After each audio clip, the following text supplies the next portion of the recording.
Hi, I'm Robert Totten for Oral Communication, and this is my informative speech.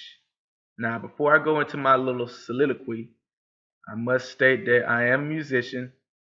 I do read music very well, play classical music, and I also play by ear. So I learned classical first, and then I jumped into playing by ear and jazz and anything else that, paid the bills, gave me the money. So, with that being said, playing by ear is something I never thought I would be able to do. I thought it was two things. You either play by reading music, sight reading, or the other one. You play by ear. I didn't know you could do both. I thought you had to be a one or the other. I never thought you could be both of them. Because that's how I grew up. Either somebody was really good playing by ear, but they couldn't read music, so they couldn't get no job.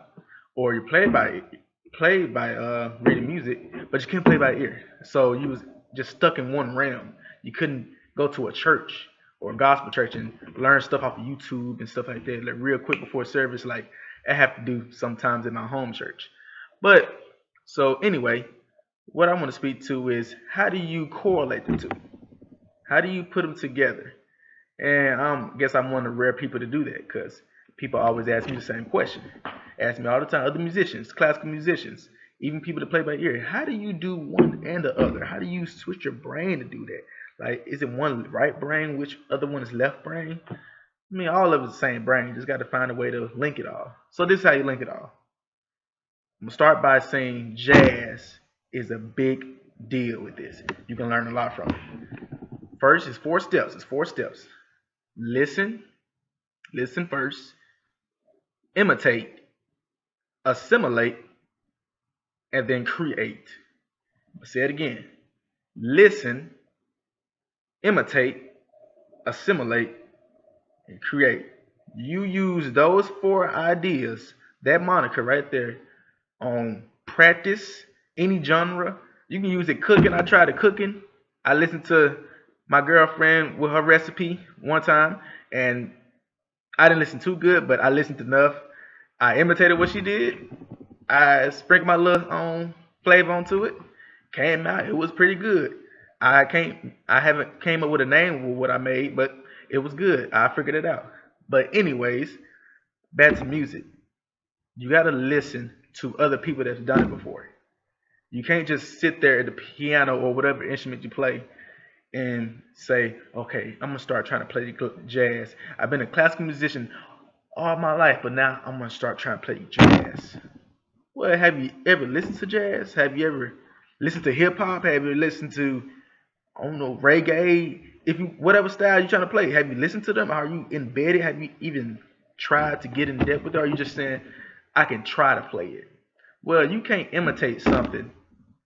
You can't even get to the imitate stage unless you listened and done your research on it first, because that's what you call faking it till you make it. And you really you ain't gonna last long if you're trying to be a musician and you trying to fake it till you make it. You can tell when somebody's you can always tell when somebody is in an environment. If you ever heard somebody playing some music and you're like, yeah, I recognize the song, but it don't sound right.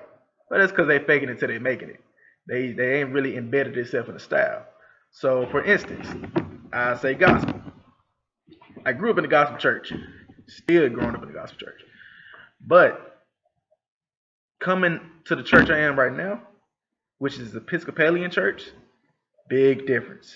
I'm playing organ here, and all I'm doing is reading hymns every Sunday, playing the big difference from gospel, where especially choir rehearsals, where you're doing contemporary songs from the day, so you always listen to it on the radio, and then when you get the songs in rehearsal, you put them to your ear, listen on YouTube, or get your trusty Bluetooth headset, put it around your neck during service, listen to the songs, figure it out while nobody's no paying attention, and playing the songs. That's what I've been growing up with. So this style of church that I'm at, big difference. So you need to learn how to listen, get yourself around that environment before you even try to imitate what's happening. Then once you get through the listening stage, imitate what you hear. Get actually sit down and play whatever the style you is. Style the person you playing. Let's say jazz, Herbie Hancock, Oscar Peterson. Phineas Newborn Jr., Art Tatum, the greatest, Ray Charles. Literally sit down and try to imitate everything they doing. Then once you get that down, you can assimilate it to your own music. Bring that to your own person. You figure out who you are as a player and a person. And then you can create your own. And that's how you become your own musician. So you can't just sit there in anything and try to imitate anything or create something where you ain't even listen to the people that done it before because they did the same thing we trying to do. They trying to figure out their own style too, and that's how jazz and other stuff came about. Hip hop originated from disco. Not many people know that they originated from disco. If you listen to older hip hop beats, it came from disco. So you listen to the people before, imitate it, then assimilate it, create your own style. You may be the next pioneer to a new genre of music. Who knows?